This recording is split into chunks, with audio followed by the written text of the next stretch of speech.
그 농지에서 나오는 모든 수익이나 정부에서 주는 모든 혜택들을 다 그대로 받으면서 농지를 담보로 해서 생활비를 안정적으로 받아가면서 노후를 준비하는 그런 게 바로 농지연금입니다. 농사 짓는 부분에 대해서 굉장히 많은 이들 부담스러워 하셔요. 농사를 잘 짓는 분도 있고 못 짓는 분들도 있을 거 아니에요. 근데 나라에서 주는 거는 똑같단 말이에요. 전혀 걱정할 필요 없다. 안녕하세요, 건물주입니다. 지난 시간에 이어서 농지연금으로 든든한 노후의 길잡이가 되어줄 좋은 하비님을 모셨습니다. 반갑습니다. 안녕하세요. 네, 반갑습니다. 시니어들의 희망이 되고 싶은 좋은 할아버지, 좋은 합입니다. 저는 외손녀 딸들이 둘이 있는데 손녀딸들한테 좋은 할아버지가 되겠다라고 해서 10년 목표로 진행을 열심히 하고 있는 좋은 합입니다. 인사드립니다. 지난 영상에서는 농지연금이 뭔지 좀 간단하게 소개를 해주셨는데 이번 시간에는 농지연금을 받는 조건에 대해서 좀 말씀 좀 부탁드리겠습니다. 농지를 갖고 있다고 해서 아무한테나 주는 건 아니에요. 고령 농업인들에게 생활비를 지원해 주겠다라는 정책 중에 하나입니다. 그래서 매달 농업 활동을 그대로 하면서 그 농지에서 나오는 모든 수익이나 정부에서 주는 모든 혜택들을 다 그대로 받으면서 농지를 담보로 해서 생활비를 안정적으로 받아가면서 노후를 준비하는 그런 게 바로 농지연금입니다. 지난 영상에서는 조건에는 인적 요소, 물적 요소로 나뉜다고 설명을 해주셨는데 이게 어떤 건지 좀 자세하게 또 한 번 더 부탁드려도 될까요? 농지연금은 두 가지 요건을 꼭 갖추어야 돼요. 하나는 사람에 대한 인적 요건. 농지연금을 받을 수 있는 사람의 자격은 어떤 거냐라는 거와 그 사람이 담보로 맡기려고 하는 그 농지는 어떤 거냐라는 조건입니다. 먼저 인적 요건이라고 하는 조건은 첫째는 60세 이상이 되어야 합니다. 그리고 두 번째는 농업 경력이 5년을 가지고 있어야 됩니다. 그 다음에 담보를 맡기려고 하는 농지가 2년 동안 보유하고 있어야 되고 그 사람은 반드시 농업 경영체가 있어야 됩니다. 그리고 물적 요소는 담보를 맡기려고 하는 농지란 1000제곱미터 300평 이상이어야 됩니다. 그리고 농지가 경작 상태로 되어 있어야 됩니다. 그리고 길이 있어야 됩니다. 그래서 이런 물적 요소를 갖추어진 농지라야만이 담보를 잡아줄 수 있다는 겁니다. 그래서 물적 요소와 인적 요소가 두 개가 상존한다고 보시면 됩니다. 그러면은 무조건 우리가 경매나 공매로도 매입할 때는 1000제곱미터 이상에 있는 농지만 저희가 매입을 해야 되겠네요? 아, 예, 좋은 질문 주셨는데요. 꼭 1000제곱미터 아니어도 되죠. 농지는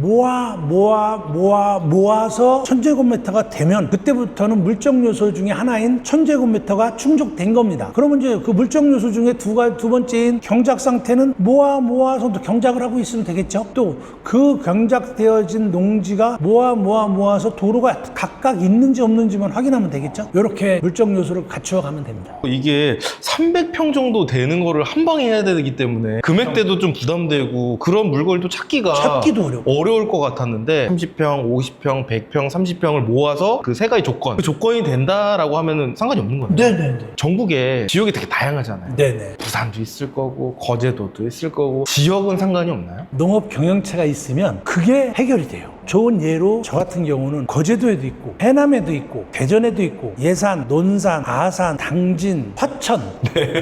그럼 하비님은 몇 건 정도 낙찰을 받아보신 거예요? 지금 농지는 한 20건 정도 돼요. 경험이 장난 아니시네요. 아, 그렇게 모아서 그 요소를 우리가 맞추면 되는군요. 저 같은 경우는 전체 한 20건 땅을 합치면 6,000평 정도 돼요.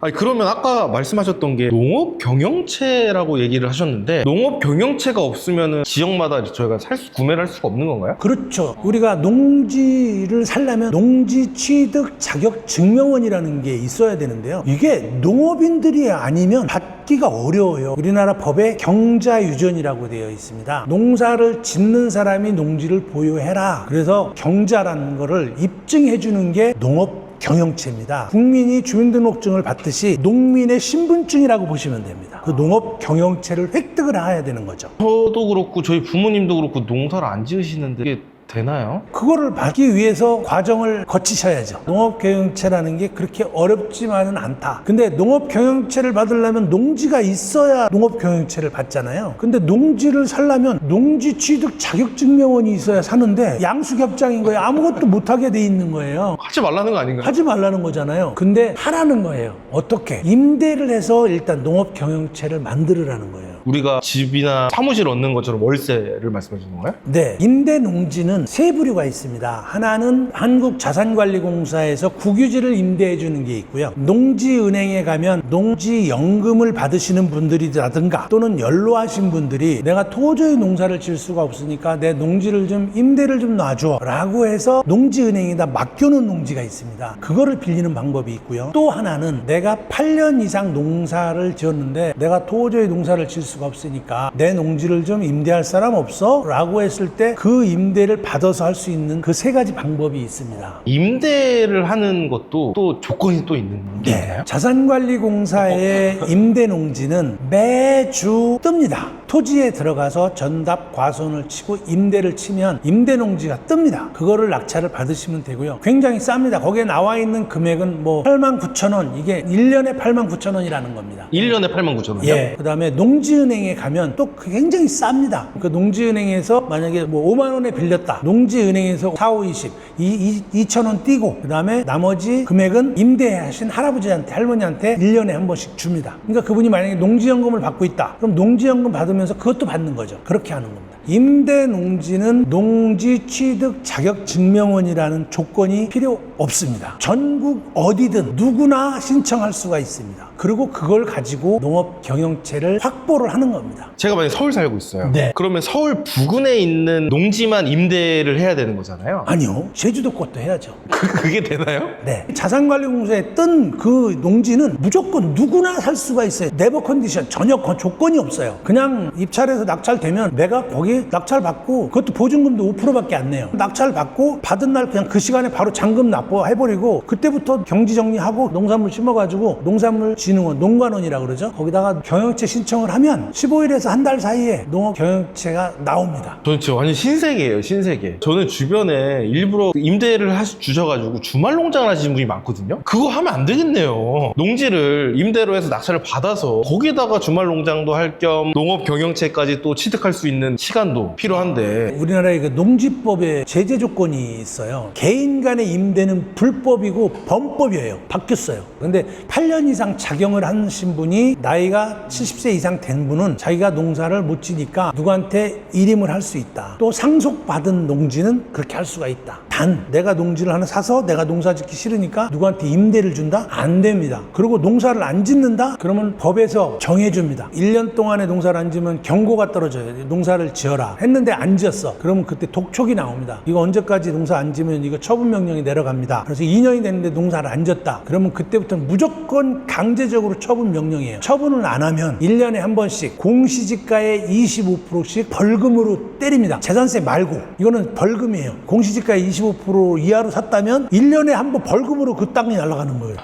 굉장히 강력한 법이 있습니다. 그걸 조심하셔야 돼요. 그래서 이런 내용들은 강의 때 제가 소상히 말씀을 드리도록 하겠습니다. 확실히 이게 경험이 있으시니까 깊이가 다르네요. 이런 정보를 어디서 듣겠어요? 이게 5년 동안 어쨌든 농사를 지어야 되는 거잖아요. 그렇죠. 근데 제가 서울 사는데 제주도에 있거나 겨제도에 있는 농지를 낙찰을 받고 현실적으로 5년 동안 농사를 지을 수가 있나요? 굉장히 좋은 질문이신데요. 많은 분들이 거기서 멈춰요. 더 이상 생각을 못 해요. 그리고 그거를 해결할 수 있는 방법도 없다고 생각을 하거든요. 근데 만약에 그 농지에 호두나무를 하나 심었다고 가정을 해봐요. 그럼 호두나무는 한 3년이 있어야 열매가 열기 시작할 거라고요. 아, 그래요? 호두 따다가 파실래요? 잡수실래요? 모르겠어요. 먹어야죠? 떨어지면 다람쥐나 청설모나 가져가게 놔두고 내가 수확 안 해도 돼요. 그러면 나는 항상 농사를 짓고 있잖아요. 가끔가다 1년에 한두 번씩 벌초만 해주면 되고 또 제초제 뿌리면 되고 그 호두나무의 나무가 잘 자라야 되나요? 내가 심은 호두나무가 다 자라서 열매를 맺어야 되나요? 상관없어요. 심은 거에서 뭐 20%가 죽을 수도 있고 30%가 죽을 수도 있고 열 수도 있고 안 열 수도 있고 근데 나는 농사를 짓고 있는 거잖아요. 농사가 잘못 지어지면 농부는 한탄은 할 수 있지만 농사를 안 진 건 아니잖아요. 이렇게 보시면 됩니다. 5년 동안 이제 유지를 하고 한 번씩 여행 가서 호두 하나 따먹고 청설모 좀 주고 이렇게 하면 되겠네요. 농사 짓는 부분에 대해서 굉장히 많이들 부담스러워 하셔요. 전혀 걱정할 필요 없다. 농사를 잘 짓는 분도 있고 못 짓는 분들도 있을 거 아니에요. 그런데 나라에서 주는 거는 똑같단 말이에요. 그거는 상관없다. 그러나 경영체를 획득을 하는 목표가 있는 분이 있고 5년 경력을 채워야 된다고 하시는 분이 있고 농산물을 수확하고자 하시는 분들이 있어요. 이 세 가지 부류가 있는 있는데 그것들은 각자 결정을 하시면 되고 또 요거에 대한 질문을 주시면 한번 설명해 드리는 시간을 갖도록 하겠습니다. 그럼 이제 그 농지연금이나 해서 임대를 해서 농업 경영체를 우리가 이제 취득을 해야 되기 때문에 농작을 하는 건데 거기에는 맹지여도 상관없나요? 임대농지는 맹지여도 상관없고요. 산 꼭대기여도 상관없고요. 바닷 가운데 섬이어도 상관없어요. 단 지목이 전답 과수원이면 돼요. 토지 처음이신 분들은 전이 뭔지, 답이 뭔지, 가수원이 뭔지 네네네. 이걸 모르시는 분들 많이 계실 것 같은데 전이라 하면 밭전자를 씁니다.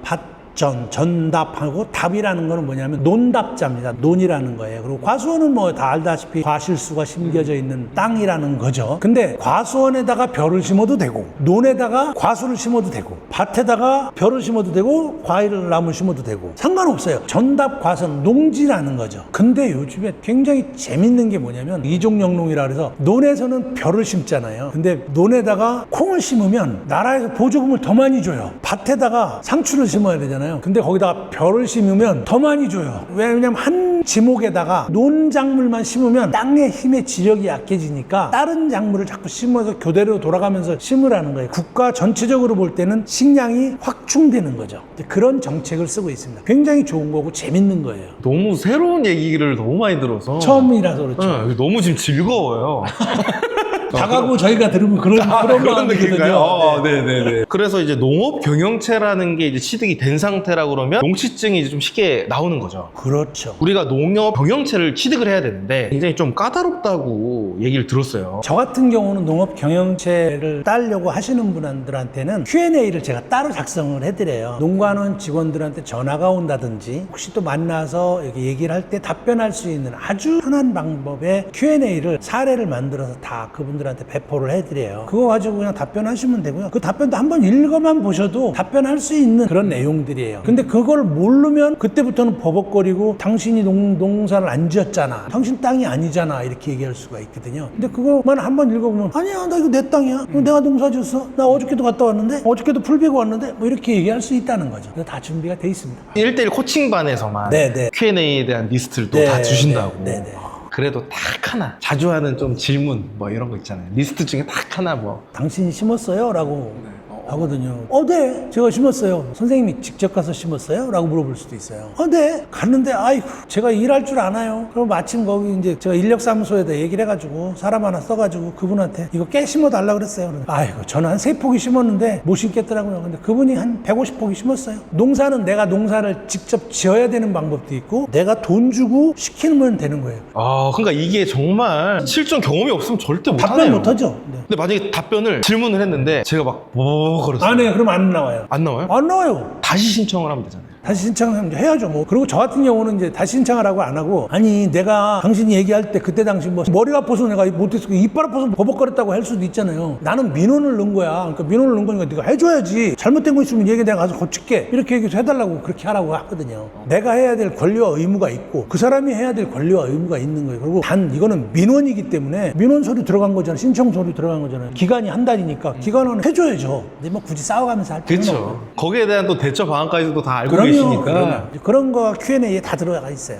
그러면 이제 저희는 이제 말로 하는 것보다 사례 위주로 또 봐야 되잖아요. 몇 월에 낙찰을 받아서 언제 이렇게 취득을 또 했는지. 많죠. 지금 한 30건 정도 받았으니까 수강생분들이 빠르게 받으신 분들은 한 달 안에 받으신 분도 있어요. 그날 낙찰 받고 확정되면서 바로 잔금을 납부하고 그리고 농지를 그 이튿날이나 그 다음날 가서 경지 정리를 하고 농작물을 다 심고 그리고 며칠 있으면 임대 계약서가 와요. 자산관리공사에서 오면 그거 가지고 가서 주민센터에 가서 농지대장을 만들고 그리고 이미 경작했잖아요. 포크레인도 하고 뭐 그다음에 농지대장 신청했잖아요. 농지대장 띄고 그다음에 심은 거 뭐 사진도 좀 찍고 그렇게 하고 그다음에 내 계약서 있고 그러고서 이제 신청서 써서 농가론에다 신청을 하면 한 일주일 만에 신청을 한 거예요. 근데 그분들이 마침 일정이 그쪽 동네 출장 나갈 일이 있어서 한 일주일 만에 나갔어. 그럼 14일 됐는데 그 사람이 갔다 와갖고 한 2, 3일 정리해가지고 핸드폰으로 딱 연락 옵니다. 카톡으로. 경영체 승인 났습니다. 그러면 바로 정부24에 들어가서 경영체 띄면 됩니다. 그렇게 나온 경우도 있고 지금 안 나오는 경우 2달 반 정도 된 데가 몇 군데 있어요. 엄청 까다롭습니다.